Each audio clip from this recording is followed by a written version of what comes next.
les frérots, bien le bonjour, j'espère que tout va bien pour vous. On a fait les médiums, on a fait les médiums aigus. Qu'est-ce qu'on va faire aujourd'hui? Ouh, toi t'es fort, toi. Oh là, quelle perspicacité je sens en toi. En effet, on va s'attaquer aux notes graves.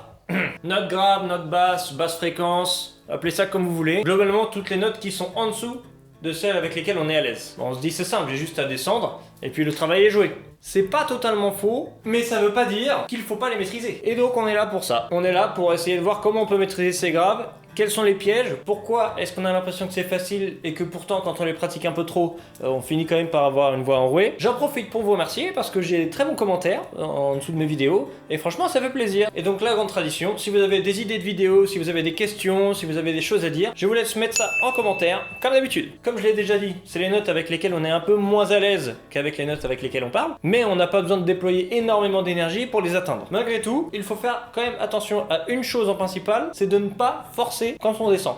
Petit exemple, je prends la guitare. Quand on descend et qu'on a plus de mal à atteindre ces notes-là car trop grave et donc qu'on entend beaucoup moins que les notes médiums, on a tendance à forcer. Forcer pour justement remonter le volume de ces notes graves. Et le problème est là, messieurs dames. Petit exemple.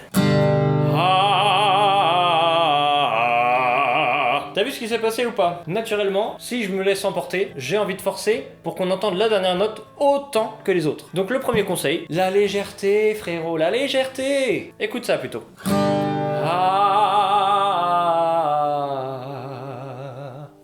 Est-ce que tu captes la différence? Donc ça c'est pour la porte d'entrée dans les graves, sans se niquer la voix et sans faire n'importe quoi. Donc pour l'échauffement, vous faites exactement la même chose que quand vous montez demi-ton par demi-ton, sauf que là vous descendez demi-ton par demi-ton, bien sûr toujours la même chose.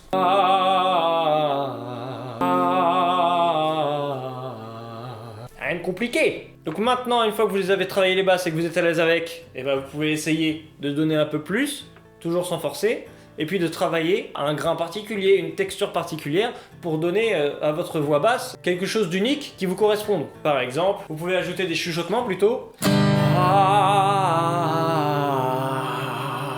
Vous pouvez la rendre aussi un peu plus offensive sans pour autant ajouter énormément de coffre, mais entendre par contre le soupir, le souffle qu'il y a derrière.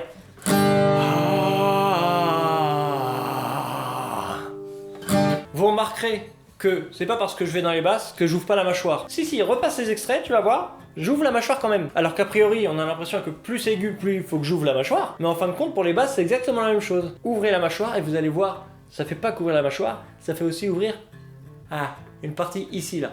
Et franchement, ça, si vous chopez ça, c'est vraiment pas mal déjà. Comme d'habitude, un petit morceau de référence, c'est rapide, t'as vu, hein, on s'éternise pas, on a capté le délire, on y va. Et ben moi je trouve que ce titre bien pour ça, c'est Human Dragon Bone Man. Juste les parties du couplet parce que c'est vraiment celles qui nous intéressent et celles qui sont vraiment ciblées dans les notes graves. Maybe I'm foolish, maybe I'm blind, thinking I can see through this and see what's behind. But now I to prove it, so maybe I'm lying. But I'm only human after all.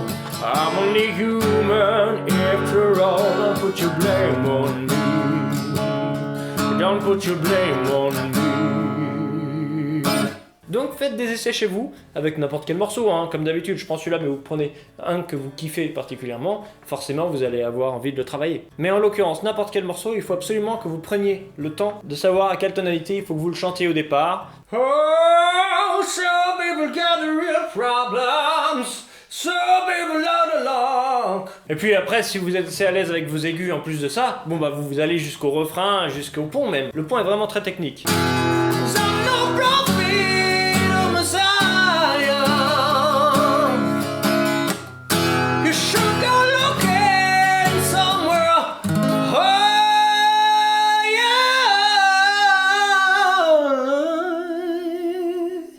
Bon, ça c'est si vous êtes chaud, on va pas se mentir.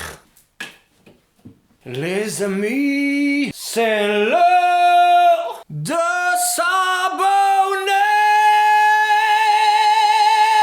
et éventuellement de mettre un pouce bleu, bien sûr. Petit récap des familles tout de même. On force pas, on ouvre la mâchoire, on choisit la bonne tonalité et on s'en sert pour s'échauffer. Si vous trouvez que la vidéo vous a plu, je viens de le dire, je sais, mais abonnez-vous, activez la cloche avec toutes les notifications, partagez la vidéo et puis mettez un commentaire sur ce que vous souhaiteriez voir sur la chaîne. Car oui, c'est participatif. Non mais il y a un délire. Bon les frérots, c'était juste maths et c'était un plaisir de vous filer quelques tuyaux. À la semaine prochaine, mardi 8h.